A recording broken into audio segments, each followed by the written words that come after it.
Hello, this is How to Kill an Hour. Before this show starts, I, myself, Marcus Bronzy, joined by Dev. Hi, Dev. How you doing, mate? You right? Hey, how's it going, everyone? All good, bro. Good to be here. It's good to be here. I just want to say, please listen to the whole interview if you're planning to listen to the freestyle at the end of this podcast. It will pay back dividends like no other, right, Dev? Yeah. It's going to be it's going to be worth it, guys. Right? Don't do no skip through, fast forward 15 seconds, 30 seconds. Don't do that. Okay, listen to enjoy the full thing. Since the podcast has started, we've never told you to do that. You've been totally given full reign to do what you want, but we recommend for best listening, hear everything. Don't just skip to the Mack freestyle, which is inevitably going to happen. Right, let's kick off the show. Are you serious? Hi, thank you in advance for killing some time with us. This is How to Kill an Hour. My name is Marcus Bronzy. Hi, have I done this joke already? My name's actually Devin, but it's been shortened over time to just Dev, and I've ran with it. You've never cracked that joke. In fact, I didn't even know that was a choice that was out of your hands by the sound of it. You said it was shortened, like you didn't shorten it. Yeah, well, it's annoying for a number of reasons. Devin is kind of an unusual name, so when I would tell people that as a kid, they would just say Devon, which used to wind me up. And again, over time, that just became Dev. And now what's really confusing is that Dev's what my family call me, as you know, since I've been very young. And so now, even though that's what I'm sort of known as to most people, for a split second, if anybody calls me Dev, for 1 second, I think, oh, you know me. Oh, no, you don't. That's just the name that I go by. This is riveting chat. If someone wants a podcast with it. Someone wants to mess with you and just be like, hey, Dev, how's it going, man? Long time. How's the family? They can hit you with all of that. And you'll be like, I'm great, man. You know what? For a second. And I haven't got the wherewithal to say, I don't think I know you, dude. I haven't got the wherewithal. I'm too sort of embarrassed to admit that I wouldn't remember somebody that, if you ran up to me and you just pretending like you knew me, to save myself embarrassment, I'd probably just go along with it. How do you know what? Someone said to me earlier today, literally today said, oh yeah, look, I'm not as soft as you. So that's why I have to say something. And I was like, nah, bro, what you don't understand, at my grand old age of 33, I can't be fucking bothered, it's easier. I want the path of least resistance. I'm water in life, If somebody gets it wrong, I'm like, okay, cool. Nice to meet you. I'll see you around. As long as they don't quiz me and they're like, so, what's my mum's name? As long as they don't hit you with something like that, I'm cool, bruv. I don't need to, it's the easiest way, right? The only thing like that bothers me, and it sort of comes with the territory, but I don't necessarily agree with it, is any kind of over familiarity. So I don't like it when people. I love it when people say nice things to me. Who doesn't? Get a little serotonin hit. It's lovely, but I don't like, 100 years ago when we used to be allowed in nightclubs, and sometimes somebody might ask for a picture. And what they would do is they would use the photo opportunity as a chance to touch you in a place that if you weren't stood next to each other taking a picture, that wouldn't be okay. The small of the back, for example, seems to be quite a popular place for someone to place a hand. And I think that's a really intimate place to touch somebody in the small of the back. Like, I'm like, well, now what? Now what do we do? Do we move in together? Do we start planning our future? Like, it's too intimate. I don't like being touched, is what I'm saying. Maybe in their head, they're gonna touch the small of your back, lock eyes with you, and then all of a sudden they're just gonna hear drifting in, oh my love, it could my happen. darling. It could happen if you call me on the right night. If you call me on the right night and touch me in just the right spot, it could happen. And call you Dev at the same time. Dev. Anyway, bro, what you been killing time with recently, man, before we jump into today's awesome guest? You made a big announcement, bro. Oh, yeah, I did. I made a big announcement last week that after 18 years of broadcasting for the BBC that I'm going to be leaving, which is... It's a roller coaster of emotions. I'm really sad to be leaving, but at the same time, 18 years I feel like is a good innings, and I'm really excited to just do something else for a bit. The the landscape has changed so much since I started. The analogy I've been using is remember that scene from Life with Eddie Murphy and Martin Lawrence, where they've been in jail for 40 odd years and they're allowed out for one day to drive. I think it's the warden. They're allowed to drive the car into town or something like that. And they bring one of them with them. They're so old by that point that they're not going to run away. And Martin Lawrence gets out of the car and he looks around at the people walking down the street. And I think by this time it's the 70s. And there's guys with afros and mixed race couples and people with ghetto blasters and playing like, disco and soul, like it's stuff he's never heard before. And he's so overwhelmed by everything. Like, what is all of this? And so, there's a part of him as well. They don't really go into detail with it, but it's certainly the way that I read it, is that there seems to be a part of him that just wants to go back to being in jail because he knows how that works. But at the same time, that's you. On one hand, you yearn for your freedom, and then kind of now where I'm at is, this whole landscape of broadcasting and media is completely different to when I first signed up to the BBC at like 17. So I'm really excited to, adapt and have my own thing going on. And I'm basically going to be popping up a lot more on How to Kill an Hour because it does feel a bit like jumping off a cliff when you make like a big decision. I think I've got a delivery coming. I'm really sorry, man. That's all right, bruv. It does feel like a bit like jumping off a cliff, but I'm excited. It's all about pushing yourself, man, and going for new challenges. I'm going to fill time. I think Dev's got a microphone that's attached to him though. So are you still able to hear and talk, or have you taken off your headphones? Yeah, I've got a headset on. You can talk us through this delivery. I mean, is it coming at the time you expected it to come?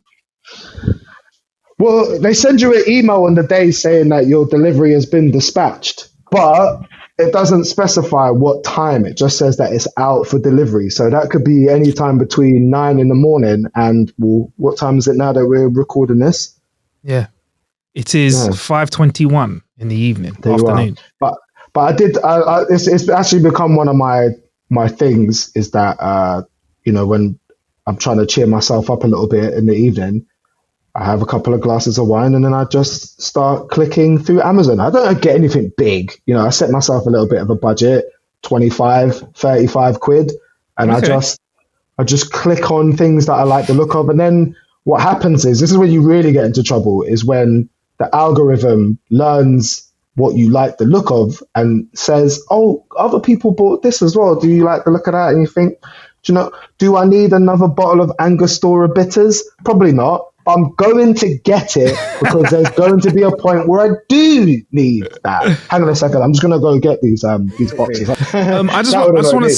I really want to reiterate, and I think we're probably going to put a super top at the start of this show as well, that if you listen to the podcast, the interview we're about to do, it's going to give you so much payback. You're going to get such a payout at the end when you listen to what Harry Mack puts together for us. He's a gentleman that is pretty much known for having a phenomenal freestyle ability, right? Like me and Dev have been looking at clips over the last few months of this guy and he's blowing up. He's been doing it for years. And Harry Mack is a guy that's got amazing talent. And I can't wait to get into this interview, Dev, because we actually talked to him about where he gets his skill set from, which is quite interesting, isn't it? Yeah, freestyle rap is one of those things that I'm forever impressed by, just because it seems so difficult to do. But this is going to be a really interesting listen for people. It's going to be a little bit like a murder mystery drama on telly. There's going to be lots of little nuggets throughout the show, and at the end, they're all going to come together, and you're going to go, oh. And you hear both me and Dev going, oh. All right, so without further ado, this is our interview with Harry Mack. The first thing we did was we played him an absolutely crazy response, like many he's been getting online when he's doing his YouTube jobbies, and that's how we jump into the interview, man. Oh shit, Harry Mack! Holy no way, bro! Oh my god! That's the kind of response you're getting when you're turning up on YouTube on people's Omegle, Harry. It's bananas, dude. I never saw that coming. It's crazy. Yeah, man. Well, welcome to How to Kill an Hour, bro. And I suppose I just kind of want to get straight into it. Like, Yeah. where did this all begin? Man, I mean, I've been a musician since I was a kid. I've been freestyling and rapping since I was in like 5th or 6th grade. So, 10, 11 years old. But in terms of me, making content and kind of having this following online, that started back in 2016, December 2016. So the very end of the year there.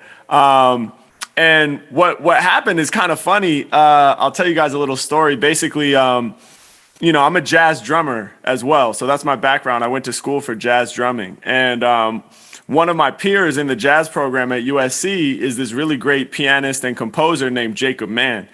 And we had done some gigs together on the jazz scene and stuff like that, and we were friends. And he knew about my freestyling. And this was, before I had really shown anybody my freestyling outside of like my friend community and the people who knew me at school and stuff like that. And so he wanted to change that. So he kind of tricked me into making my first video in a sense. So he had made an album of his own for his jazz compositions. And he said, Harry, look, man, I'm trying to do like some creative promo for my album. I remixed one of my jazz songs and I turned it into a hip hop beat. And I would love for you to freestyle over it and I'll film it, and just so I can post it online and like, kind of promote my album in this creative way. So I was like, yeah, man, let's do it. I'm down. And so we decided that, I would drive his car down Sunset Boulevard in LA so I could rap about all the different changing scenery around me and stuff like that. So people would hopefully, know that it was truly improvised off the top of my head, right? And so we're driving down Sunset Boulevard doing this freestyle. He's filming it on his iPhone over his beat that he made. We did one take, took like 15 minutes, and then we got lunch afterwards. And like, cool, I think he Venmo'd me like $50 or something. I tried to tell him not to, but he did anyway. He's a good dude. Cool. So I kind of forgot about that, and then like a week later, I woke up from a nap, and my roommate at the time, she was like, bro, you're going viral right now. And I was like, what does that mean? And she was like, yeah, like you're number one on Reddit videos. And I was like, what's Reddit videos? I really wasn't like in this internet content creation world at all. So it was all just like kind of like a foreign language to me, So she pulled up the page and was like, yeah, look, like, hundreds of people are upvoting your video. And I was like, wow. Went over to the video and I was refreshing it on YouTube and it was going up by like hundreds of views every time I hit refresh. And so long story short, that video got like 100,000 views kind of overnight. And then it fell off everybody's radar, right? It was just a flash in the pan, but it was enough to really open my eyes to the potential and to help kind of push me past all the fear and insecurity that had caused me to kind of hold my creativity back for all those years, from when I was 10, 11 years old rapping all the way through to 2016, when I was 26. That video that we made together, I mean, I owe him a lot. Even though he was doing it to promote his album, that was really the catalyst for me to get going as who you now know as Harry Mack. Cool, man. That's a dope story, man. Yeah, it's a dope story. But are you saying that you had like 14 years of training then, like before you kind of burst out on the scene? So you started this when you were 11 years old. Like, how do you start? I know this sounds like an obvious question, but how do you start freestyling and kind of get from, I don't know, a kid who's rhyming, I don't know, Blue and You, to where you're reading off 7-minute long freestyles off the top? Yeah. So, I mean, you said it already. It's the years of practice and training. I've been practicing for 18 years now, Yeah. Or maybe 19, maybe even a little longer, 18, 19 years, something like that. And so, when I first started freestyling, it was because me and my best friends at that time, when we were 10, 11 years old, were just in love with hip hop music and in love with hip hop culture. We had heard, I mean, I started listening to hip hop before that, probably 2nd or 3rd grade, because, my big sister, who's 3 years older than me, was like, yo, all the cool kids are listening to Jammin' 95.5 on the radio. Like, you should listen to that if you want to be cool. I was like, all right, I'll listen to her because she's my big sister and she probably knows. She hangs with the big kids. So that was like the mainstream. I started hearing hip hop and just instantly fell in love. And me and a lot of my best friends loved the music. We would go over to my friend Brady's house every day after school and watch, 106 in Park, the battles and stuff like that. And the basement with Big Tigga and all the dope artists that would come on there and rap and freestyle. We were just like, man, this is so amazing. We're fired up. Like, I want to be a part of that. We all kind of had this feeling of like, man, I want to try that. Like that's so dope. Maybe I can do my little version of what these amazing people are doing on TV, And so it just started with that curiosity and that childlike, curiosity of wanting to just finger paint, and try to get involved creatively. And so we just started rapping for fun, and we were super whack. All my first freestyles were not dope. Like you wouldn't hear those back when I was 10 or 11 and be like, oh, he's got it.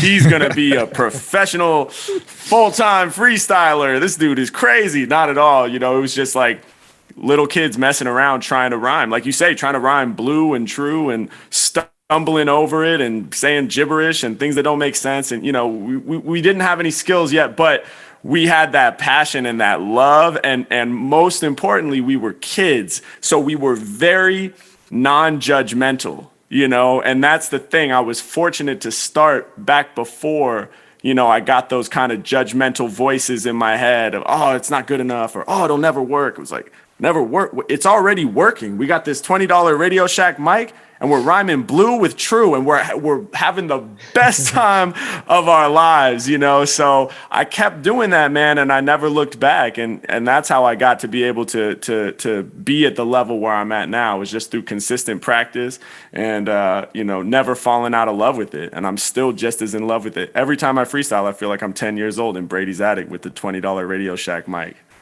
That's really interesting. A bunch of things you mentioned there. One about the 106 and Park days, which is, I feel like this, for a lot of people, that was your kind of entry level for freestyle / battle rap. Yeah. And in many ways, it kind of fell out of the popular zeitgeist for a little bit. And I guess freestyle rap kind of went back underground. Right. And in many ways, your video going viral, and there's a number of things I can think of, have kind of pushed freestyle and certainly that style of rap back into the mainstream. It's almost like with stuff online, there's an audience for everything. There's no such thing as something being too niche. Right. Yeah, I agree with that 100%, man. It's and I'm happy that it has come back to the forefront. And if I've played a role in that, then I'm super proud to say that I have. I think it's such an amazing art form, and I personally, because like I said, my background is as a jazz musician, right? And so I'm most inspired by improv, the improvisational energy of music, and this concept that you can make something out of nothing, right? I mean, that's what blew our minds, was like, yo, these people are grabbing things out of thin air, with their minds, and just with no pyrotechnics, no fireworks or explosions. They don't even have a band. There's no crazy guitar solo. They're just thinking of things, saying them out loud, and blowing people's minds open.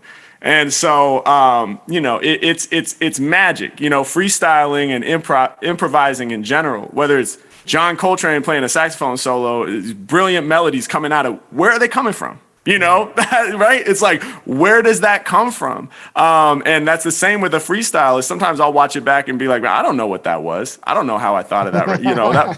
Who knows? I felt like it just came through me, and I think that's contagious. And so the internet is a super powerful tool. Like you say, you can show people these things that have been happening forever. And all the real hip hop heads and freestyle enthusiasts always knew. It never went away for us. But for the mainstream, people after 106 and Park and 8 Mile, which was also huge for the battle freestyle thing. After that buzz kind of trickled off, it did go underground. So I'm glad we're back, man. We're back in full effect.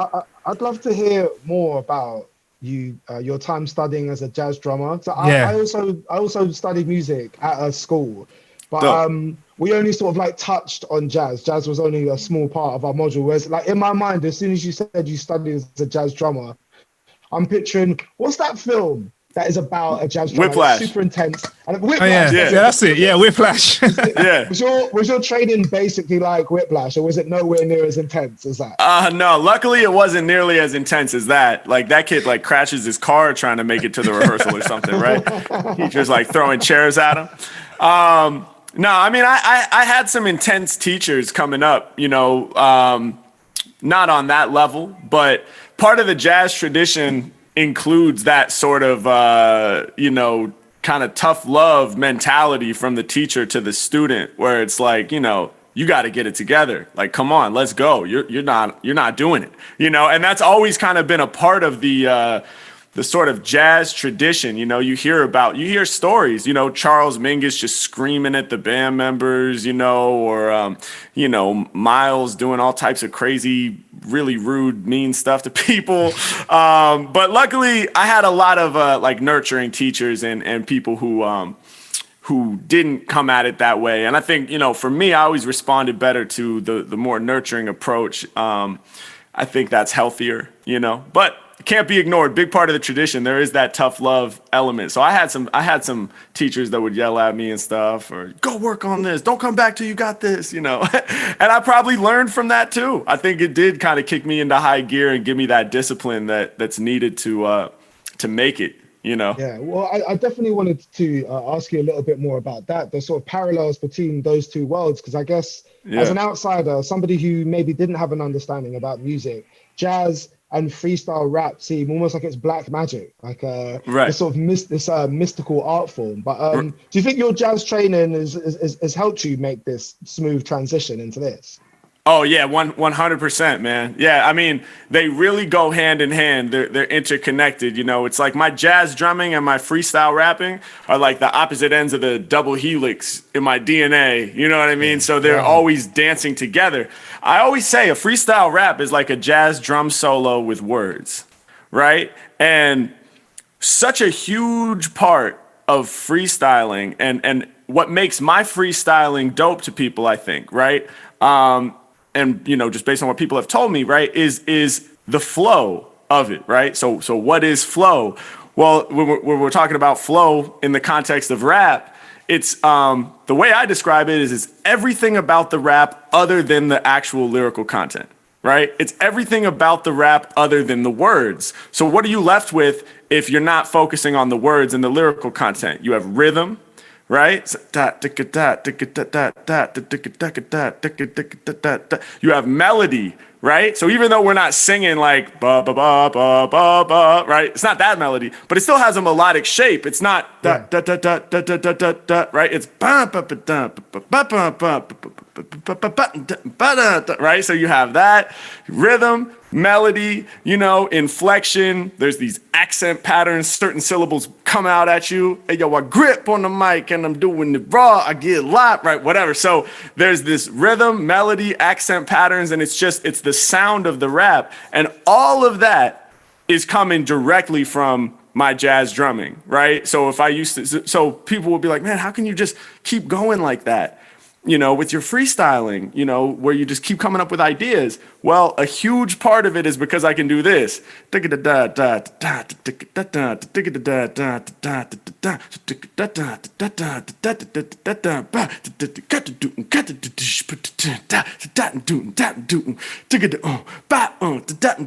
So it's like I can rhythmically improvise forever, you know. That's what I've learned how to do as a drummer, and so all I'm doing is adding. Hey, yo, I grip it when I grab the mic. I said, I be the savage type, and you start adding your words to it, and it blends with your language.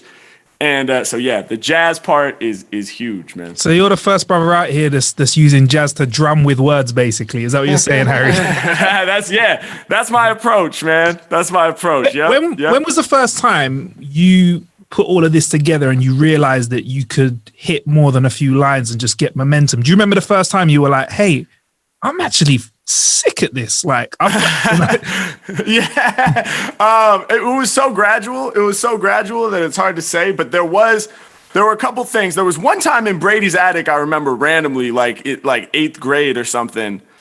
where it was crazy. I was just like rapping about everything in the attic, and it was like something clicked. It was like I was actually connecting it and stringing it together seamlessly. And I just remember like the other homies kind of looked at me like, yo, what was that, dog? Like, that was crazy. That was crazy. So I remember that time. And then I think really though what it was like, because we had a group, you know, me and 3 other friends. And, you know, we would make projects and albums and stuff like that.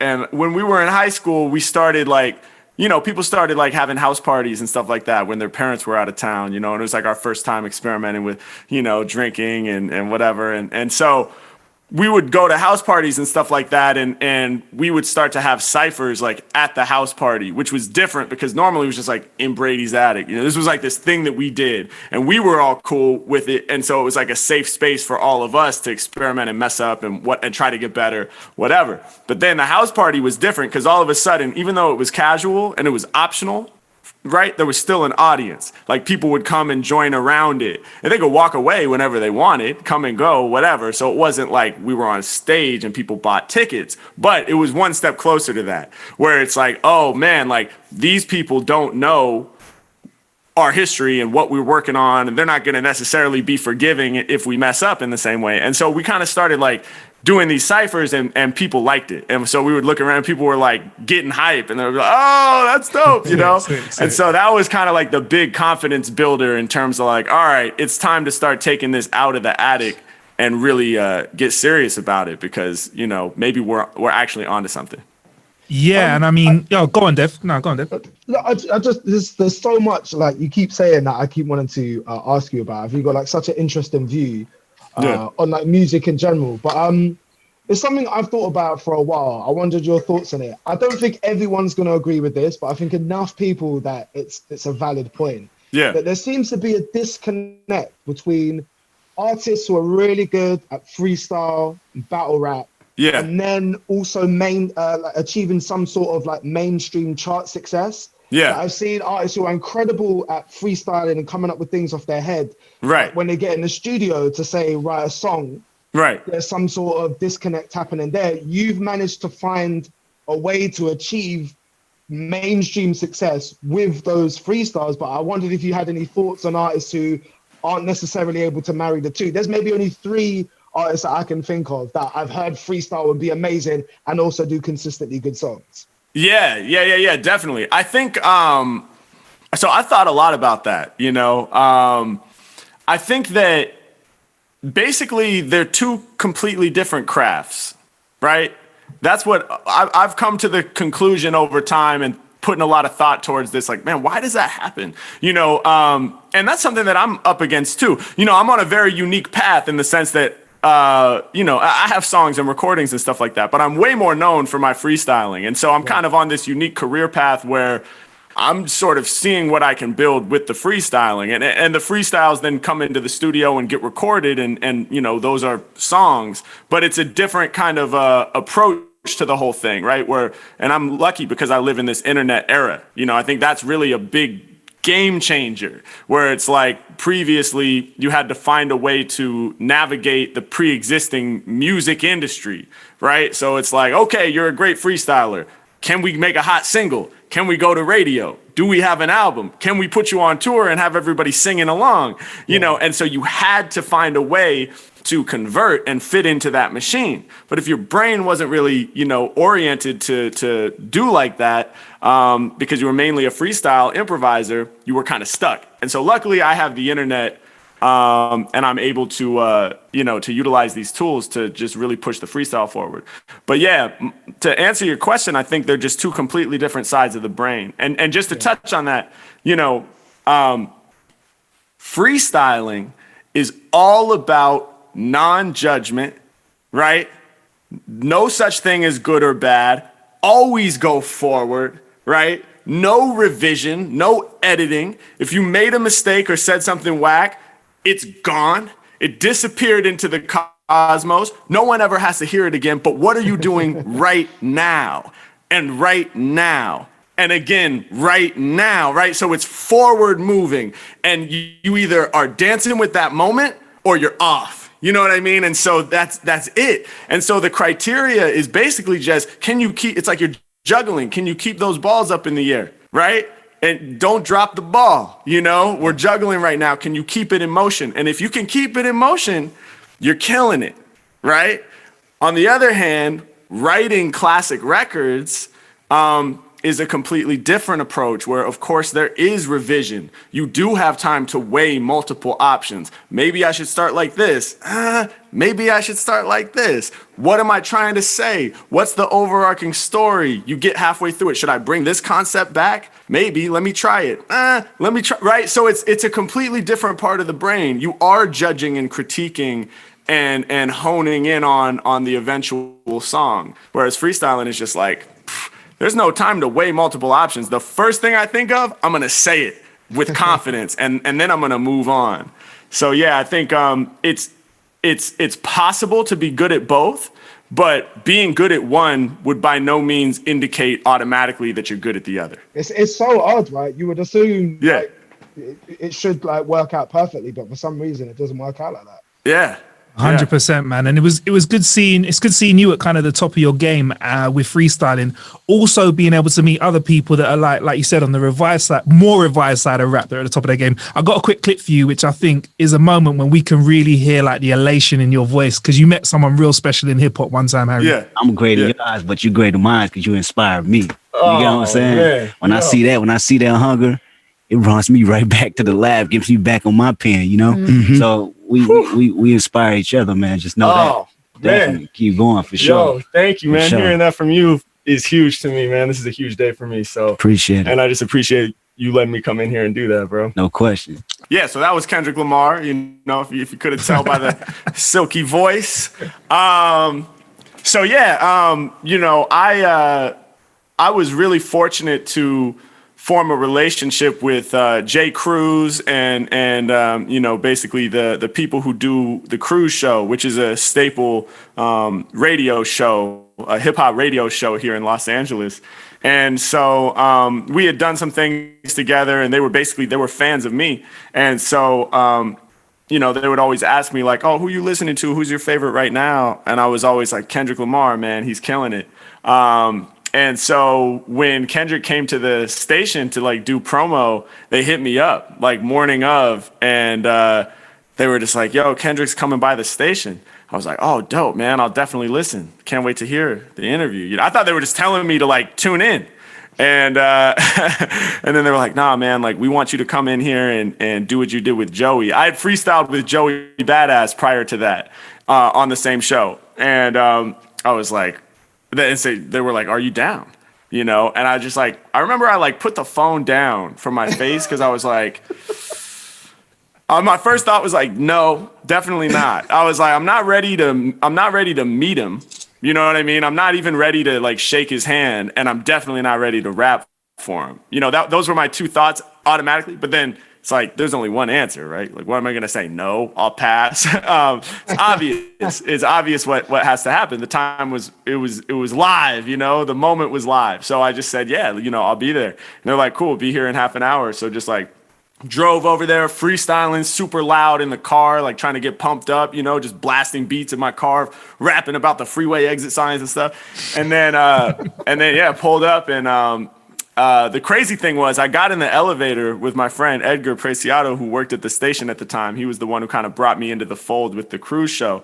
And so we were going up the elevator, and like we were kind of like quiet. Like I think it's a big moment even for the station when Kendrick comes through, because he called like morning of and was like, "Yo, I'm coming to do promo." And they were like, "Oh, clear the schedule." He can do that, you know? Yeah. And so like we were kind of just quiet, and I was like, "Yo, man, like, so you guys ran it by him and he's cool with it?" And he was like, "Nah, bro, I think we're just gonna do it." And so I was instantly like so nervous, because I was like, all right, on the one hand, it's definitely gonna happen. That's dope, because a lot of times you'll show up for something like this and then like, sorry, like we couldn't make it happen. Like, thanks for coming anyway. So I was stoked that it was like not going to be a waste of time or anything. And like, I wasn't going to get my hopes up for nothing. But then on the other hand, it's like, well, what if he's not feeling it? Or what if it's the wrong energy? Or what if he doesn't want to hear a freestyle from this random dude that he's never heard of that's just like crashing his interview? But high off of Jay, cause we rolled it. I told it one time, Harry Mack the mic, I'm about to slay it. He answered 2 out of 3, so he ain't have to pay it. And one time, Harry Mack, I'm in the state of zen, rip again and again. It's off top, I need no pen. Yo, I'm in my zone when I'm on it. I hit them like a missile. I wish I had the bracelet with the crystals, but Mack ain't got money right now. I ain't paid. Every rapper getting slayed. I'ma make his frame decay one time. Hey yo, I cut him like surgery. Someone throw another word in me. you heard what ended up happening right there in the audio clip, and you know, it's kind of amazing that there's a recording of it, because if not for that recording, I wouldn't have remembered what happened. I basically blacked out for that experience because I was just so overwhelmed. That was such a crazy look at that point. That was in 2017. I told you my first video was December 2016. So like the world had only known about Harry Mack for months, several months. And so, yeah, just to be able to meet him and rap for him and have him say those things to me was like just life-changing for sure. It was insane, man. Oh man, he got you to rhyme llama as well, which I think was a bit of a cheap shot. Kendrick, I think that was a bit mean out there. But you did it though. I'm getting lifted off the marijuana, hit the cranja and the ganja, yama yama, red pajama. Yeah. I said yama red pajama for some reason. I saw the double L and I went like Spanish pronunciation. It messed me up, dude. You came out of there. Yeah. What did you do after that, man? After that, I went home and I felt bad about myself because I thought I blew it. I just like, this thing happens for me, right? And so to all the artists out there that are dealing with something like this, it's normal. Take it from me. But yeah, this thing, it used to happen to me a lot more where I just, whatever it was, whenever I finished performing, especially if it was a big opportunity, my brain went negative on it. And it would just be like, you didn't do it. You didn't do what needed to be done. Like it was whack. Same thing happened when I like went on the Ellen show and did that. I was like, it was weak. I didn't do it. And like, so I would have this thing. And then the people around me would like, be like, what? Nah, dude, I bet you're tripping, man. It's probably going to be fine. And so like, I remember I called my mom and I was like, yeah, like I had this crazy opportunity with Kendrick Lamar, but I don't think I really brought it like that. Like, I don't know. I'm nervous to see it back. So basically like, just to keep it 100, it was like, it's that imposter syndrome thing. I don't know if you guys are familiar with that. Yeah, man. Like, yeah. So it's Every like, day, mate. so, yeah, right. And a lot of people deal with this, you know, especially people who are, you know, finally taking that courageous step to do their own thing and carve out their own path in the world. You know, you start having some success and you feel like, this can't be right. Like, I don't deserve this success. This can't be me. You know, he said those nice things. He can't be talking about me. Like, maybe he's just BSing me right now because he didn't want it to be awkward. Or, you know, you get these sort of negative voices that I guess just, you know, are the result of, you know, your whole childhood growing up and teachers and who knows what, you know. But wherever those voices come from, a lot of us struggle with that, you know. And so, so to be real with you, that's what happened after the Kendrick appearance. Luckily, the video came out like the next day. And I remember my manager at the time just hit me up and he was like, dude, I'm never listening to you again. After a performance, I'm never listening to you. I'm literally just going to be like, Harry, stop. Just stop talking. Nobody cares. You killed it. You did fine. And so, you know, since then, I've gotten a lot better with that whole thing. You know, it's really a matter of building self-confidence and you know, self-love and owning, you know, what you've accomplished and remembering to celebrate, you know, the victories along the way. I think as artists, we're so forward, like, got to get better. What's next? How do we level up? And so, you know, I'm a lot easier on myself now. And but yeah, man. Appreciate your honesty there, man. There's fascinating to hear that. Like, even if someone has experienced like a lot of success, to still after some of your biggest moments, be like, I don't know, man. I don't know if I got it. But I suppose that keeps like spurring you on to want to keep doing better as well, right? Yeah, definitely. I mean, I'm somebody who, you know, ever since I sort of fell in love with music as a kid, I've been somewhat I've been obsessed, you know what I mean? And I would even venture to say I'm maybe even a little addicted to practice, right? I love practicing so much. Ever since, my first instrument was the violin, which my parents kind of chose. They were just like, I was 7, and they were like, I would like drum on the high chair table and stuff, and I would vibrate when the music turned on. And they're like, all right, this guy, I think he wants to do some music stuff, he seems like he's got something. No one in my family is musical, but really, not like, my sister played some instruments and stuff, but none of them really stuck with it. So my parents were like, let's start some music lessons. How's the violin? And I was like, okay, because I was 7. And it was great. And I enjoyed it. And I learned a lot, But my dad had to kind of like tell me to practice. And sometimes he would get frustrated because I didn't want to practice. And I was throwing a tantrum and stuff. He's like, we bought this violin, whatever. And then, but then when I was like 10, around the same time I started rapping, I realized I want to play the drums. And so that's when I kind of like, begged my parents to let us have a drum set in the house, and they were super supportive. My family has always been super, super supportive. I'm really lucky because that's not always the case. But we got to have I finally got to have my drum set, and from that moment, really, the violin was cool, and I practiced and stuff. But when I got the drums, no one had to tell me to practice. The tables turned. My parents had to beg me to stop practicing. Like, we got to have dinner now. You got to stop, you have homework to do, you got to stop. And I think from that moment on, I love practicing. And I think, I was never really good at sports. Like, I was always like picked last in gym and stuff like that. Classic story of that kid feeling all bad about himself. I was afraid of the ball. I don't have that bird's eye view of like, I just can't visualize team sports, man. I can't be in it. I have a huge respect for it. I love watching basketball games and stuff like that. But I just, it wasn't my thing. And so that was always kind of traumatic for me, having to be on the soccer team, and just being bad at it and like and then you start to resent it, And so I found music and I was like, oh, this is dope because I get to practice and improve, but I don't have that anxiety of, I don't want to let the team down. You know what I mean? I don't have to, there's nobody else counting on me, so to speak. It's just me competing with my previous level from yesterday. That's it, right? And so I can do this and I can invest time and energy and get incrementally better, but I'm only competing with myself. And so that took all the pressure away, and I fell in love with it. And so yeah, when we talk about, that sort of feeling of, oh, maybe I didn't do good enough, kind of, like you mentioned, pushing me forward to continue to improve. Yeah, 100%. I'm always trying to get better. I always feel like there's so much more for me to learn. And it's funny because back in 2017, when I first started doing videos, people were like, this is the dopest freestyling. It can't get any better than this, And I was like, what?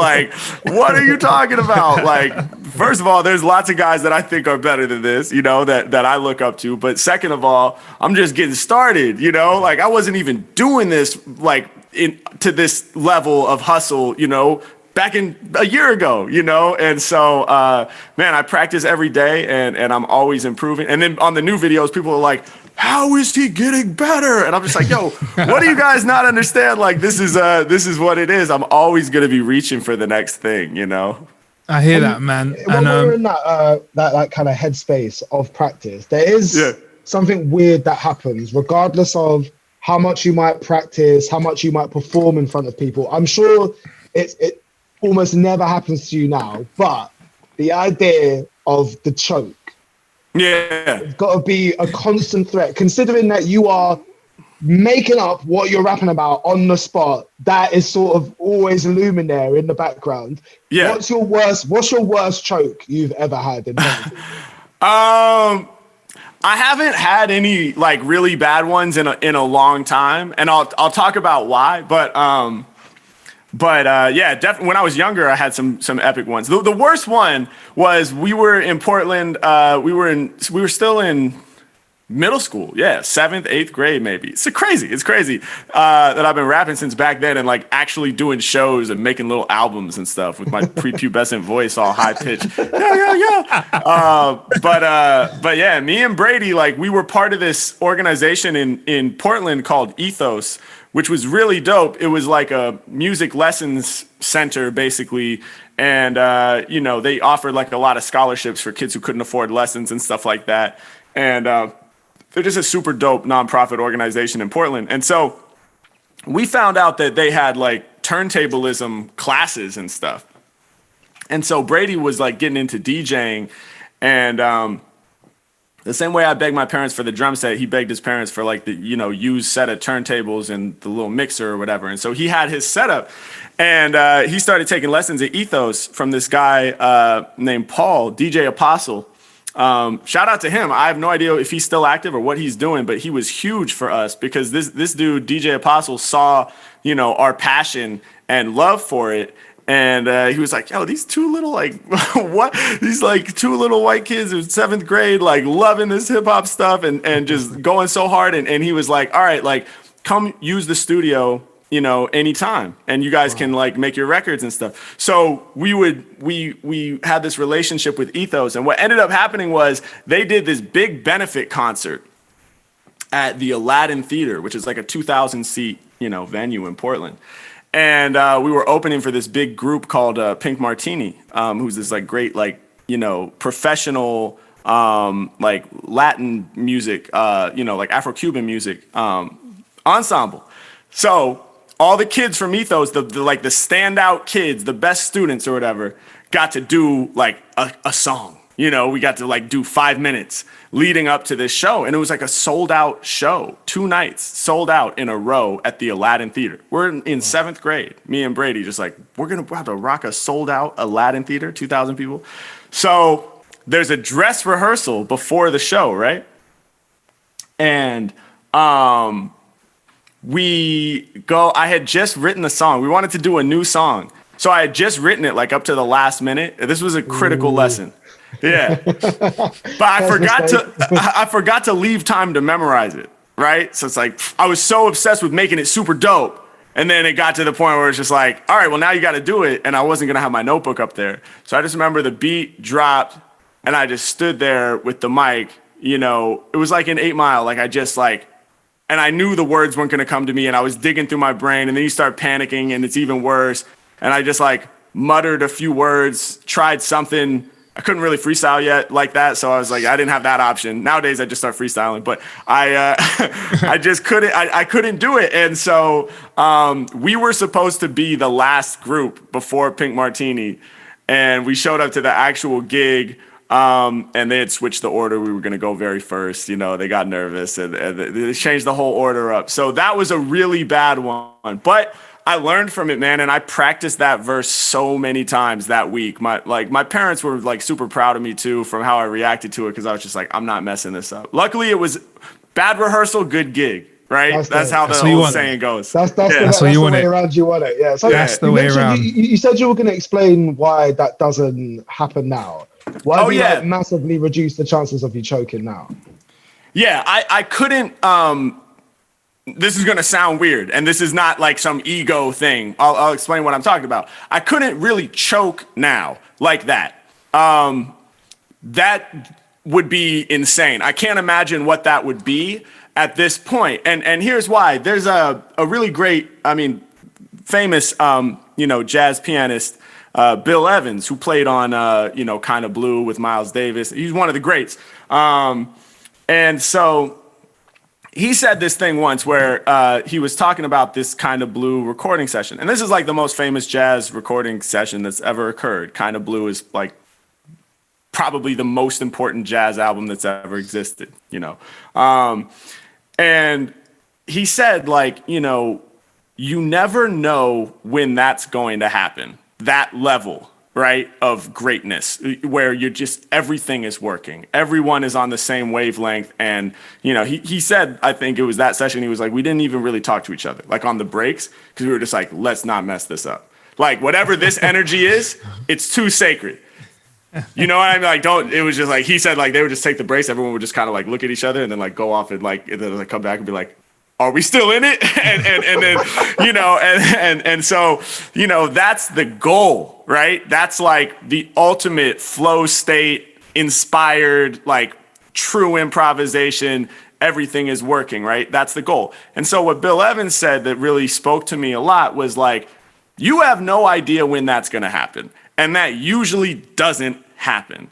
But we're all professionals at a high level who have dedicated our lives to learning how to do this. So on our worst days, when we're the furthest from this that we could possibly be, right? When we're the furthest from that kind of blue level, we're still at a very acceptable, very proficient professional level on our worst day. So kind of like that Michael Jordan when he had the flu game and he still managed to hit X amount of points for the Bulls. Okay. Exactly. Right? Like Michael Jordan couldn't have like he couldn't choke really. He could have a worse game or like for him that wasn't really that good, right? But there's just too much foundation, right? There's way too much foundation. And so that's kind of like, for me, like if someone was like, hey, freestyle, like, you know, I could be in a horrible mental state. Maybe I just like got in a fight with my girlfriend or something, or there's something going on with a family member. You know, I didn't get enough sleep last night. I'm sick, right? If all that stuff aligned at once, it would definitely not hit that that kind of blue level, right? But I still wouldn't just hold the mic and not have anything to say. Right. On my worst day, I can say, yo, I'm having my worst day. Still, I'm about to find a little something to say. I'm right here. Yeah, I'm keeping it clear. I mean, I can ramble in rhyme, right? I can ramble in rhyme and it will be acceptable and it will work. Will it be like, oh, yo, that was crazy. Harry Mack is sick with freestyles? Not necessarily, but you'll be like, all right, that was nice. And so that's the 18 years of practice. That's what you get, right? And so I tell a lot of my students or people that I've worked with on freestyling and stuff that to do it at a really high level, whatever you consider that to be, requires an immense amount of patience. Because at every stage of learning, from the most elementary phase of basic single syllable rhyming connections, recognizing that hand rhymes with sand, for example, right? You have to practice that level to the point of mastery, right? To the point of effortless mastery, which is, you know, a book by the jazz pianist Kenny Werner, where he talks about it needs to feel as easy as breathing, right? It needs to feel as easy as walking. Right? Walking is something that you can always do in the background. You could be on the phone having this intense conversation, arguing with somebody or talking about this big decision about whatever is coming up at work, right? On the phone, and your brain is totally there. Meanwhile, your feet are still doing this, right? Without any of your brain, it doesn't feel like any of your conscious brain is controlling that right foot, now left foot, now, right? And then there's a break in the sidewalk and it does this and you navigate it perfectly, and then you hear this car coming out of nowhere, you check, make sure it's not going to hit you, you navigate that, hop over a puddle, walking all in the background, right? And so at every stage of freestyling, it's not about practicing it till you can kind of do it or till you can do it well a few times in a row. My whole thing is I try to practice every stage until it's walking. I can do it in the background. So with basic rhyming and the sort of basic techniques that I use, I could be having a terrible day and thinking about something else entirely, and in the background, I'd still be going, hey, I'm still right here, spitting clear. Mack, about to hit you in the ear like a spear. I'm on, coming too strong with the songs. Light up the fuse, then I'm dropping the bomb. I'm all in it. My freestyle's infinite. I've never been to... And it's just, I don't even know what that is. I'm rambling in rhyme, you know? I'm rambling in rhyme. 18 years. So like, I suppose that means when you got when the world got hit with this whole COVID thing earlier this year, your transition was I felt like it was quite fluid because I remember seeing you Venice Beach, just coming up to people, randoms, and rapping to them, or somewhere else in the world. And then when COVID came along, we had to stay inside. So you needed a new way to replicate bumping into people, right? So the way you did that that's interesting. Can you talk us through that? Because that's bringing like a whole new flavor of freestyle to the internet. Yeah, definitely, man. Yeah. It was crazy. You know, it's kind of funny. So I used to, when I was doing those public freestyles, right, where I was approaching strangers in public places, we call that guerilla bars. That's the name of the guerrilla series bars, online. yeah. So I used to, you know, I wasn't really like being the most efficient content creator. Anytime I wanted to do a Guerilla Bars episode, I would think of it. All right, let's do an episode. And then I would be like, all right, let's pick a place, Venice Beach. All right, let me see if my friend can film it. Okay, cool. Let's go out there, film it, go back. I'll edit it, get it ready, post it. And then we have nothing, you know? And then it's like, all right, let's go make another one. And so I was always starting from the very beginning all the way to the end, and I realized it was slowing me down a lot, and I was kind of trying to do them pretty regularly. And so I was like, all right, you know, let's finally do this content creation thing, like, for real, you know. And so I was like, let me do, at the beginning of 2020, a whole bunch of Guerilla Bars shoots. You know, let me go out and just film all through January, February, just back-to-back weekends, just going out and getting a ton of footage, and then I'll chop it up and kind of like dispense it out slowly, you know, in the coming weeks. So that's what we did. So in January and the first half of February, I filmed a ton of public freestyle content, coincidentally. And then like a week after the last shoot that I had scheduled, it was like quarantine, right? Can't go outside anymore. And I was like, whoa, that's crazy, right? Total coincidence. I can't act like I planned it, but I was sitting on this thing and I was like, whoa, like, should I even put this out? Like, is it rude to put this out? Like, hey, look what I have, you know, because I've been outside for weeks enjoying people. yeah, exactly. Every content creator was like pivoting. It was like, damn, or like production was like screeched to a halt. And I was just like, oh, snap. So that worked out well, right? And I was able to actually continue releasing Guerilla Bars footage. And I realized that, like, you know, I timestamped, filmed. I would put the filming dates like in the upper corner because I didn't want people to get the wrong idea that I was just out there like, oh, I don't care or whatever, you know, because, you know, there's a certain responsibility that comes with creating content as well, in my opinion. And so I didn't want to mislead people or make them think that it's all good when maybe it's not. So I didn't have to pivot right away. But as you say, eventually I did, you know, that footage started to dry up and, you know, the vault started to wear thin. And so I realized, like, man, I got to figure out what the next move is. And I had already been doing a lot of live streaming and stuff. Even prior to COVID, I'd been streaming for a year or two, you know, just it fits in so well with what I do in terms of people just typing random words in the chat and me grabbing those and freestyling about the random words and stuff. But the thing that's magical about the Guerilla Bars is they're strangers and they don't know me and they don't necessarily assume that it's going to be good, right? 99% of the time somebody approaches you on the street and says, yo, can I rap for you? You're probably like, oh, okay. Like, yeah. Have I got any money in my pockets? That's what I'm thinking. Where's the tip? Sell you a CD. Yeah. My back catalog. Yeah, exactly. Let me sign it for you. No, I don't want it. Oh, I just signed it for you. You know, that whole scam. So like,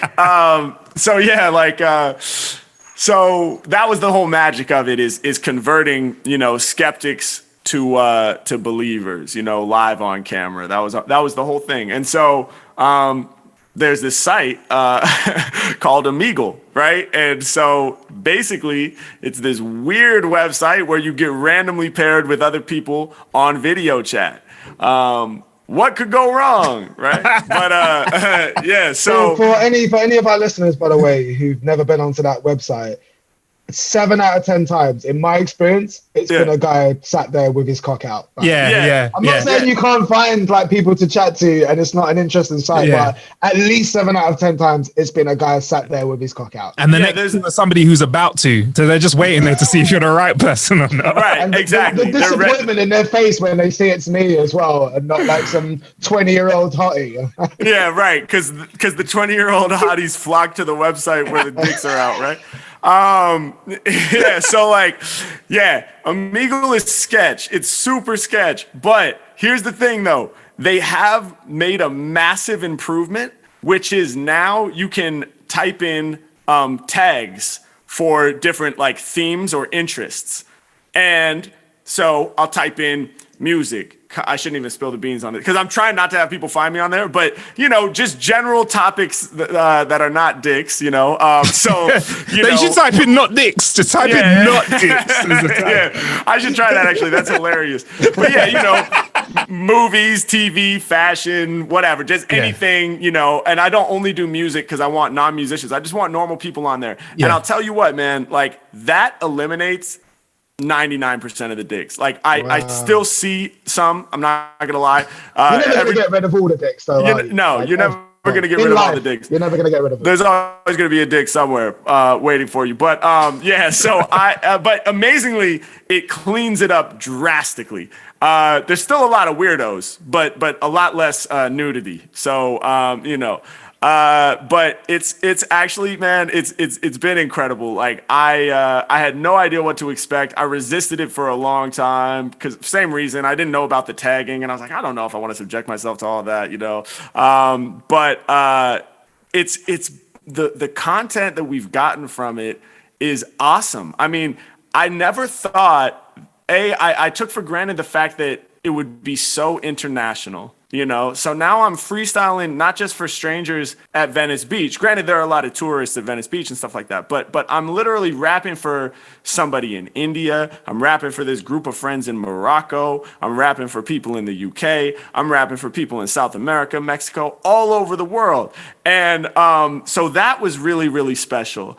And the other thing that I didn't realize was going to happen is that some of the content is actually kind of emotional because it's so difficult right now to have interactions with strangers. There are so few opportunities to have interactions with strangers. You might still have your social distanced get-togethers with friends and stuff like that. But what's the modern equivalent of being at a crowded bar on a random night and meeting somebody, or connecting with another group of friends? What's the modern equivalent right now of just being in a crowded park where everybody's picnicking and you strike up a conversation with the person next to you on the bench? We don't really get to do that right now very often. And so this was a way that that was happening. And even for me, I was mad inspired. After doing it for the first day, I was like, whoa, that's this whole different energy that has kind of been sort of squeezed out by COVID. And so watching some of the clips, it's actually weirdly, even though there's nothing sad about it or anything, just watching it kind of almost made me emotional. And other people have had that same reaction and been like, man, that video really moved me. And it's funny because it's just a dude doing freestyle bars about giraffes and whatever word they throw out, it's not whatever, but it's important right now, I think, and there's a lot of smiles that are shown on camera. There's a lot of upliftment and just, that's the magic of improv, and that's the magic of freestyling is it reminds everybody what it felt like to be a kid, and so we're just kind of trying to show that. I hear that, man. What's one of the funniest things that's happened on your Omegle streams? Because I love the interactions beforehand and afterwards with the people you bump into. Yeah. I mean, there's been a lot of crazy stuff. In the first episode, there's this dude wearing this crazy clown mask and playing guitar, and he just it's what are you doing? Oh, the craziest thing is there's this. I ran into this thing called Puppet World. This guy just had all these puppets, a crowd of puppets. He was off screen and he has this voice adjuster. And so there was this puppet. The main one was named Corky. It's the creepiest thing. And he was just hi, welcome to Puppet World. And I was like, yo, what is this? And so I freestyled for the puppets threw me 3 words and I freestyled about them. It's crazy. Yeah. He's either a really nice guy and a potential children's TV host, or he's a serial killer. Exactly. It's one way or the other, right? There's no middle ground. There's no middle ground there. It's either really great or really terrifying. Yeah, that's crazy. So what's the lockdown situation out there over in LA? Because we're on lockdown too over here in the UK, Harry. Yeah. Oh yeah. Yeah, I mean, it's, this whole social distancing thing. Certain things are open, but to very limited capacity. We have outdoor dining. Barbershops are 25% capacity or something like that. So yeah, I mean, it's crazy. It's crazy. And, we've been getting tested and stuff like that too. But yeah, it's a whole different world, man. I don't know what's gonna happen. I think in the beginning, there was a lot of like, all right, well, like, man, I wonder when it goes back to normal. Now I don't even know. Like, what is normal? Is there going to be a new normal? You know, and I'm not, first of all, I feel very fortunate because of the type of creator that I am.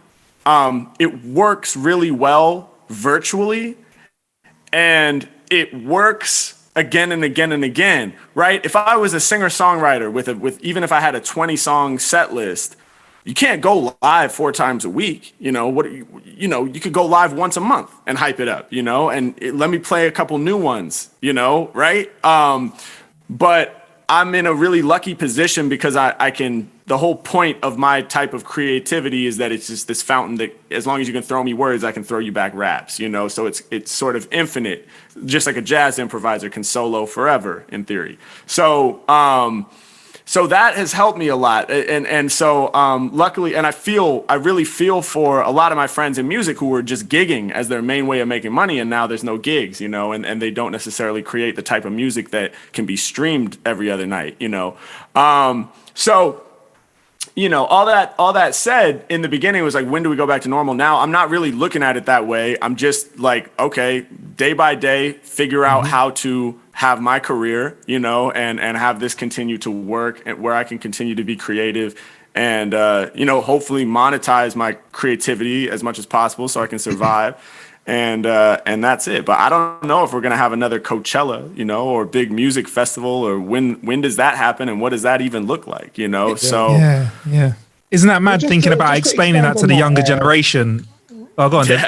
They won't even know. They won't even know what it is, man. It's crazy. Just to expand on that a little bit, Harry. You can stop me if I'm talking shit or not. But you come across to me as the type of person who, rather than what can I change about myself in order to fit in, you've sort of looked at it like, right, where in this like mad industry and online world, where can I choose to showcase my talents and fit in? Yeah. With everything that's happened this year, has it made you rethink some of your aspirations, some of your plans for the future? Because we're maybe for the first time, certainly in our generation, it's something that we're all experiencing at the same time. Yeah. And conversations that I'm having with people around me, we're all having to make brand new decisions and kind of like slightly adjust the course of where we plan to get to. So I was just wondering where you're at with that. Yeah. So in this weird way,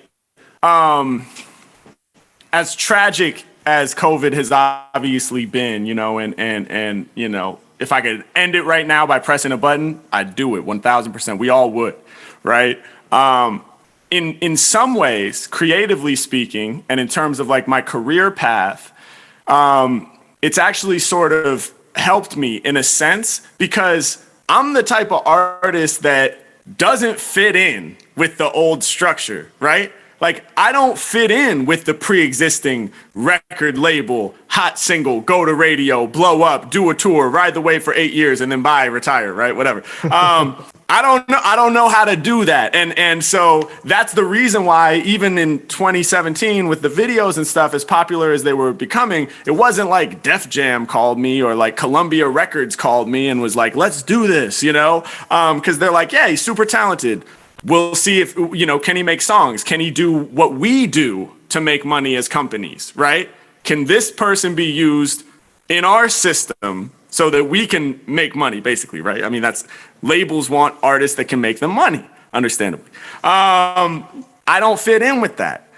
So my whole thing is like, I'm in this whole other lane. And now with COVID, right? And it sucks that it has to be something like COVID that was the catalyst for this. But here we are, right? With COVID, all of the old structures are being questioned because we don't know what tomorrow is going to look like. We don't know if we'll ever go back to any of these old structures, music festivals, tours. Is that coming back? When is that coming back? How does it work, right? Everything is up in the air. And so for somebody like me, it levels the playing field where it's just like, all right, nobody knows what the future of being a professional musician and an entertainer looks like. I don't know, right? But let me try some stuff. and I'm just doing what works for me. And that's what I've found is, for me to be happy as a human being, I have to lean into what works for me. Any of the times where I've tried to force the other thing and let me figure out how to get signed on a label and have a hot song, I still think that could happen theoretically, right? I think I do have hot songs, and I think I'll have more, right? But I don't want to try to force that just because that's some pre-existing structure that everyone is told you have to fit in with. Now, everything's up in the air. Look at us now. What we think of as stable today could be completely gone tomorrow. Mm-hmm. So we got to learn how to dance. And I personally like that because, you know, who knows how a freestyler has a sustainable long-term career? Has anybody really done that yet? You know, very few people have done that. Of course, there are those who have, you know, Supernatural and Juice and King Los and people like that. But yeah, so did that make sense? 100%. No, it makes sense. I think the key to being successful now definitely is being nimble, because that's the only way that people can really manage what changes. Right. You know, like I said, we've got a different world situation here in the UK to you have over in the West Coast. Right. But we can't even. I'll be honest. Like in terms of business and life, we can't really plan past the next month here in the UK. Maybe before we were thinking about 2021, but not really at the moment. So I guess it's just being able to tweak what we can, and so that we can still be creative. And I think, you know, we're blessed to be in creative jobs, and we still need people. A big conversation over here in the UK has been needing people to entertain us and needing those that are in the arts to be supported as well. Because one thing that's getting us through lockdown is having people to entertain us and create content for us, like yourself, like we try and do for our audience as well. So that's super important. That makes total sense, Harry. Definitely. Right. So I think we'd all be fools if you didn't think we were going to ask you not to freestyle for us today, Harry, after you gave us that Mack talk about you are on your zenith right now, right? You could rap on your worst day. Yeah. How do you want to play this then? How do you want to play it? How do we do this? All right. So I got beats. So you guys just got to give me some inspo, man. Can I get some words from you guys? Okay, cool. Like, does it have to just be singular words, or do we have to be like, how strict is it? There's no rules, man. There's no rules. We're making it up right now. Okay, cool. All right. Podcast, obviously, because that's what you're on right now, man. Yep. Podcast. Kumquat. Yep. Oh, you came. All right. Brexit. On the headline about Brexit. Yeah. All right. Podcast, kumquat, Brexit. Let me get one more. How about How to Kill an Hour? You got to put How to Kill an Hour in there as well, right? Yeah. How to Kill an Hour. All right. What's the podcast? Podcast, kumquat, Brexit, and How to Kill an Hour. Right? All right. That's I'm gonna mute. How to Kill an Hour podcast. All right. Let's do it. I'm gonna mute myself then. All right. Oh, hold up. I gotta switch this to the. Harry, just in case, are you able to record this on your side as well? We'll edit this bit out. Is that awkward now? If you can't, it's cool. Hold on. Let me I just got to get iTunes coming out the right speakers. Oh, here we go. Yup. All right, let's see about now. Hold on. Let me sorry guys, we're going to get this. That's cool, man. This is what it's technical difficulties. Yeah, right. Let's see. Kumquat Dev, you fucking asshole. I love that. There we go. All right. We ready? All right, cool. Here we go. Yeah. 1, 2, 1, 2. Yeah. 1, 2, 1, 2. Yeah. 1, 2, 1, 2. Yeah. Yo. Turn the mic up a level and let the guard blast. I'm reporting live all up on your podcast. Entering all types of zones. Y'all can hear my voice clear through the microphone. Man, I wish we was together all up in the same room. But COVID came through, so we had to use Zoom. Yeah, we solving problems and we using them remedies. Even though it's on the screen, I'm still feeling your energy. Yeah, you stepping in correct to Mack, you a dead man. I can share more energy through my webcam than most of these rappers can share in real life. Anytime I'm spitting lyrics, I can cut through like steel knife. Yeah, hey yo, they said, dog, you gotta let the verse lay. You just told us you could still spit on your worst day. Lyrics, I'm reporting them to you. I still score mad points like I'm Jordan with the flu. Yeah, and y'all know I'm a rhyme for you. Hey yo, we gon' reach that level though of kinda blue. Yeah, I'm about to let you all know what I meant. I said right now we gon' hit 110%. Let's take it there. Yeah, let's take it there. Yeah, they stepped to Mack. I don't make it fair. Yeah, I make it real. Hey, I'm about to spill. Hey, I said don't spread it like the COVID cause my lyrics is ill. I break it down for my folks while I shine like a sunspot. Matter of fact, my lyrics, they be juicy like kumquat. Anytime I'm spitting, people know when I'm so loose. Yeah, I be fresher than your favorite produce. When it comes to spitting, I be causing more panic. Good for your health like kumquats when they organic. And y'all know that I'm flowing with ease. Kinda like a kumquat, it's growing from trees. What's growing from trees? Well, I'm talking my skill and I'm talking my paper, cause I'm paying my bills. Yeah, talking my mentality, it grows from the roots. I said I got the type of lyrics that they couldn't compute. Y'all know I shine like a necklace. Your vibe, I affect this. My flow infectious. I'm controversial like Brexit. Yeah, and y'all know that I'm really spitting flames. Word to Brexit, these rappers getting out the game. Yeah, they removing themselves from all ties. When it comes to lyrics, y'all know that I'm all wise.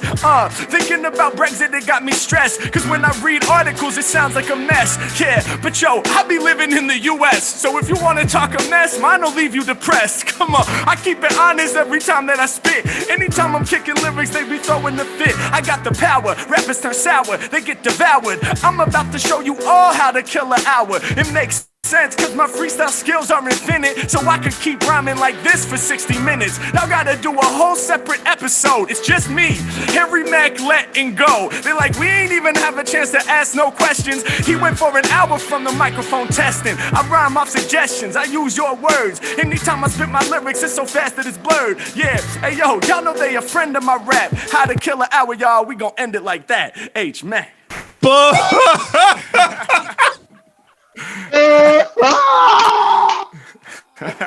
you covered the whole show. You covered the whole show. Killed it. Nah. The fact that you have to listen to this podcast to understand what you just sewed into that's right, Harry. That's unfair. Managed to get in the children with the flu line. That's crazy. That's crazy. Appreciate y'all, man. I forgot we even spoke about that, bro. How are you just putting that and making that rhyme? He's throwing in like footnotes from the podcast. I wanted to give the little spark notes, you know, for those who don't have time to listen to the whole thing. So there you go, you know. But I hope they do. They better listen to the whole thing. Man. Hell yeah. Has Harry like the whole time been making mental notes of everything we've been talking about just to put in the freestyle? Nah, you know what? It's funny. A lot of people say that, but I don't do that. With improv, you quickly learn anything that you plan ahead is gonna mess you up. So, and I learned that early on, just being in the cypher. When the other dude was rapping, you're thinking like, what's my first line gonna be? You're looking around the room, oh, I'm gonna reference that. Oh, that'll be dope. Okay, I'm gonna reference that. And then as soon as he passes you the mic, you try to say what you thought would be your first line and you mess up. And then you instantly like, well, that's out. And then you start freestyling and improvising for real, and it's great, right? So it's like we said, there are two different mindsets. There's writing and there's improvising, and they don't really go together in the same bag. So when you're planning out stuff in advance, like if we were talking and I was thinking of lyrics, I'd be writing, right? Trying to get it right ahead of time. And then I got to perform it correctly. And, you know, when I'm improvising, there's no such thing as a mistake. I'm making it up right now. So yeah. No doubt. That was dope, man. Thank you so much. Thank you, man. Awesome. Thank you, guys. Appreciate it, man. Dope. Where do you want us to be looking for you online? Where do you want to send us, man? I think the biggest platform for me right now is YouTube, youtube.com/Harry Mack. But I'm everywhere, man, at Harry Mack. I'm on IG. I'm on Spotify, HarryMack. Man, I just, you know what? I hope things clear up and you can come over here because I feel like a Harry Mack tour. I'd pay to see you freestyle, man. Yeah, I'll be down for that. Yeah, I'll be down for that, man. Like maybe this is the future. Maybe it's not about concerts where we know the words. Maybe it's about concerts where we don't know the words. We're just throwing kumquats at you. You're catching them and spitting hot bars, man. So I like to think it's within the realm of possibilities, man. I hope to make it out there soon. 100%. Well, stay blessed, man. And I just want to say thank you for joining us to kill some time with us, and thank you to the listeners as well for killing some time with us. I'll be Marcus Bronzy. I've been Dev. See you in a bit, guys. Harry Mack. Thank y'all for having me. Stay blessed. Harry, yes. That's unreasonable, man. That's unreasonable, bro. Hey, real talk. Like, good. Nah, that's sick. Nah, because you. Thank you, bro. I can't comprehend how your brain works. I mean, I don't know. I should have put this in the podcast. I was trying to work that out as well. I would love a scientist to scan your brain. There are people that will do that. Scan your brain while you're freestyling to see what is going on in your head, because there's something happening that doesn't usually happen. Like, you know what's crazy about you saying that, right? This is going to be a really shit, like, because we're on the screen, but usually you hear like, oh, give me some words and I'll freestyle it. To me, it kind of goes, here's point A, point B, point C. But you were kind of like doing this sort of like, oh, this is like a whole verse about this one bit. And it's not now the next bit is not a separate verse. It's all like woven in together, like fucking crazy. And then I could almost hear you going, yeah, I nailed that bit. No, I want to do another one. I'm going to do the next way, like, as well. Like, it was like, this is what you get for saying kumquat, Dev. You're going to get a whole verse about kumquat. That was deep. It's so, I'm just having so much fun, man. I'm having so much fun. I don't ever want to stop, man. So I appreciate you guys. Thank you for this opportunity. Please don't stop, man. We're taking enough of your time today, but stay blessed, man. And we'll keep in contact with you, and we'll reach out to you at some point, man. We'll let you know if we're over that side of the water as well, Harry. Yeah, absolutely, man. Hit me up anytime, and let me get a link when the show goes live. I'd love to listen, obviously, and throw it up on the story or whatever. 100%, man. Appreciate that. Stay blessed. All right, for sure. Right, cheers, peace, bro. guys. So yeah, there you have it. That was Harry Mack here on How to Kill an Hour. Bruv, didn't we tell him, Dev, if you listen to the whole podcast, the payout after the freestyle would be amazing. Yeah, right? No doubt. A lot of those podcasts about crime, the crime podcast, they promise you stuff all the way through it, and you're like, all right, I'm going to listen to 70 episodes, but there better be a payoff, and you're sort of a bit anticlimactic. I feel like you really got your money's worth with that one. We delivered, man. We delivered. I still kumquat. How did he manage to not just? It's like you threw that down at him, yeah, and he's like, all right, you're going to give me that word. I'm not just going to hit that word. I'm going to give you a verse on kumquat. Yeah, I'll level with you. I didn't even know kumquats came from trees. I thought it was a root fruit. I really did. I didn't know where it came from. He schooled me on kumquats. He's just working on a different level out here, man. I really want to see, like, if he says he's still improving, I wonder where he's going to be in like 2 years' time. Because I don't think there's anyone else out there that's training as hard in this area of freestyle. It's going to be mad. And do you know what I realized as well, Dev? He doesn't curse much, Kept it quite clean. Yeah, it sort of broadens the appeal a little bit. And I guess it's also really interesting for me to listen to somebody that you would consider pretty on top of their game, and they still want to get better, and they're still interested in improving. I think we all learned a little something in today's episode. I think we'd all take a little something away. Yes, we did. And I think on that note, it's time for us to leave you. Jesus, did you just hear my stomach gurgling during that? Did that pick up on the microphone? I thought it was another drum kit. You know what I mean? Another bit of percussion. It's a floor tom. You've swallowed a maraca. Dev, have you eaten a maraca? Anyway, hey.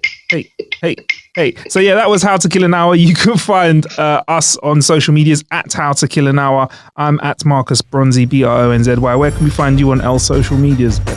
On Instagram, it's Dev, D-E-V, just Dev. My username's not for sale. You can't buy it. Sorry, I'm not going to sell it to you no matter how many aggressive DMs you send me. And I am Dev_101 on Twitter. Boom. Plenty of ways to kill some time out there. Thank you for killing some time with us. Also, before you go, we've also put a video of the freestyle up as well. You can see Dev and mine, our brains explode basically on camera. It's crazy. All right, see you next time, guys.